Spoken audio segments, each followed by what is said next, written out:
Hi everyone and welcome to another video, and today I have with me a home version of Lenovo's laptops line, which is the Ideapad 3i, and the full name is 82RK. Usually you won't see this kind of laptops on this YouTube channel, but because someone just gave it to me and told me, dude, I really like your videos, please do a review on my laptop. So I just did it, and I've enjoyed it, and I would like to share it with you. So as you can see, today we have a little bit of a different scenery. I'm at a friend's home at the city, which is a beautiful home, and I think it fits for this beautiful laptop. But enough chit chat, let's go through the ports, shall we? So the ports. Over here we have the charging port. It's the conventional Lenovo's port. Usually we'll see in the ThinkPad line triangle, not triangle, a rectangle connection, sorry. Over here we'll have USB 3, nice to have. HDMI, it's either 1.4 or 2.0, I'm not sure. USB Type-C, which is data transfer only, and an aux connection. On the back we have basically nothing. On some laptops on the back you'll see some USB, maybe a SIM port, not with this one. On the right side we have just a USB, SD card reader, and a reset button, which is being used just for the typical issues that we might see sometimes. So in regard of the airflow, it's got enough airflow, I think, for this type of laptop. See enough vents, and all the hot air comes from the back, which means if you're using an external mouse, you won't feel the hot, which is good. Because in the recent years we have a lot of laptops, either the heat comes from the left or the right, but it's always the best when it comes from the back. So this beautiful blue version of the laptop, blue-gray version, costs around $1,000. Maybe you could find it for cheaper, which is pretty good for this kind of device. It's a 15.6 screen size. It's pretty light. I won't say it's light, but it's just a laptop that you can fit in your backpack or anything, and you won't feel like it's too heavy for you. Let's see if we can open it with just one finger. So no, unfortunately with this one it doesn't work. As we open it up, we can see how beautiful this laptop is. In a daylight, it really is beautiful.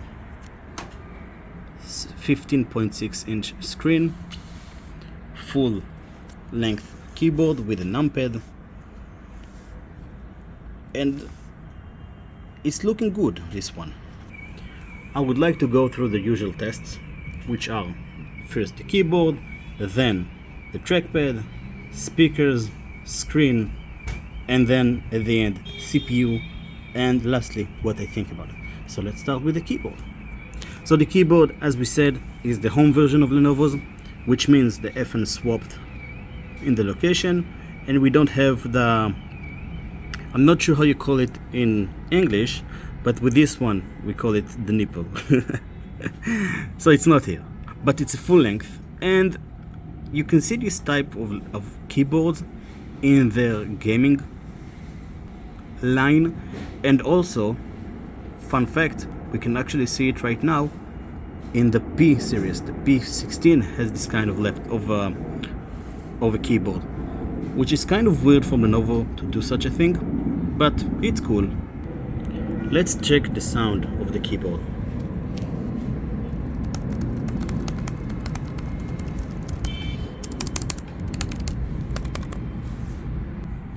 Now I would like to type something. I want to have a Google. See how smooth I wrote it? This keyboard is just fine. It's got everything you need, and It's really cool that Lenovo still does this kind of good keyboards. The trackpad, again, the difference between this and the ThinkPad, and it's a little bit different. We don't have any more physical buttons around, it's just a trackpad, but it's fine trackpad. It's plastic, but it feels good. It feels smooth and right and just plain good. The right side works, and the left side works, and the right port works as well. And because it's an SSD, we should have an SSD test, right? So let's run it, and we'll be back once it's done. And the results are back. So the reads are 2528 and the write are 1654. It's below average of today's speeds, but it's 4 times the speed of a regular SSD. So if you come from an older device, you'd enjoy it, trust me. It's fine, it's enough for this kind of a device. And now for a sound test. This one is Hip Jazz by Band Sound. Let's hear it out. I'll go from 0 to 100 and stop the video.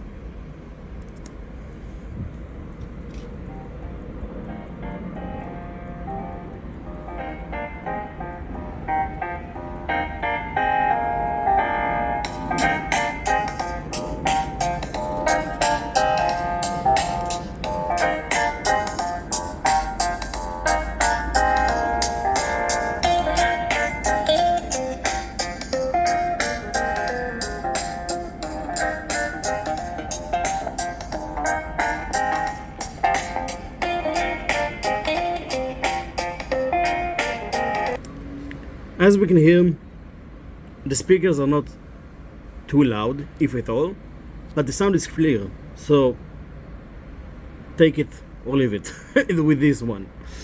And now for the CPU benchmark. I'll do the first test without a charger, and then we'll do the second test with the charger and see the differences. So let's start, and I'll be back once it's done. So before we get to the results, I just want to go through the specs. So here we have the i5 12 Gen 1235U.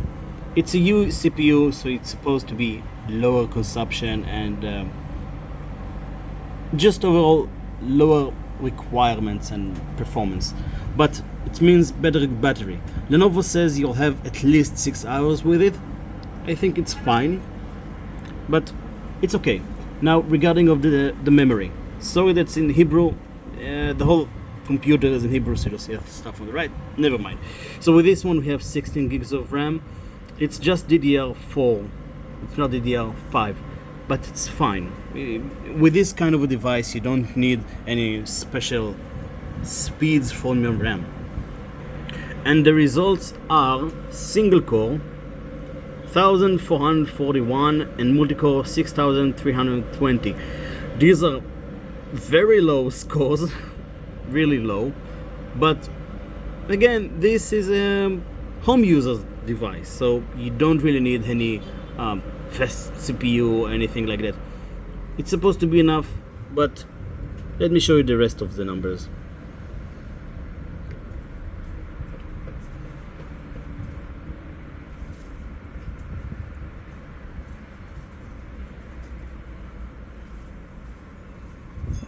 And for the second test, now with a charger, let's get the results, shall we? Let's run the CPU benchmark with a charger. And the results are in. So as you can see, this one is pretty weird. So the single core got bumped in about 15%, which is 1620, but the multi-core got lowered from 6300 to 6073. See the differences? It's really weird. I never saw something like that, but let's go and I'll show you the rest of the numbers.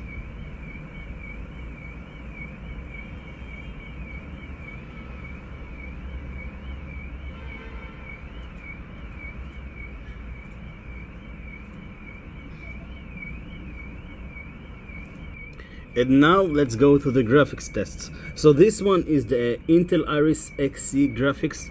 It's an upgrade from the HD graphics. Never mind. Let's go through the benchmark and see how it works.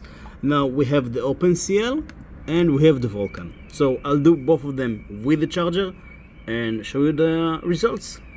And the results are in for the OpenCL. So it's 12,791. Usually with a discrete graphics card we'll get 100,000 or something above that. Again, this is a home kind of device, so it's not meant to game, stuff like that.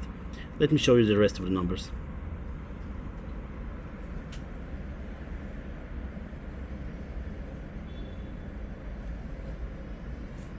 And for the last test, Vulkan. Let's let it run and I'll get back to you with numbers. And the results are in 12,850. Fine. Let me show you the rest of the numbers.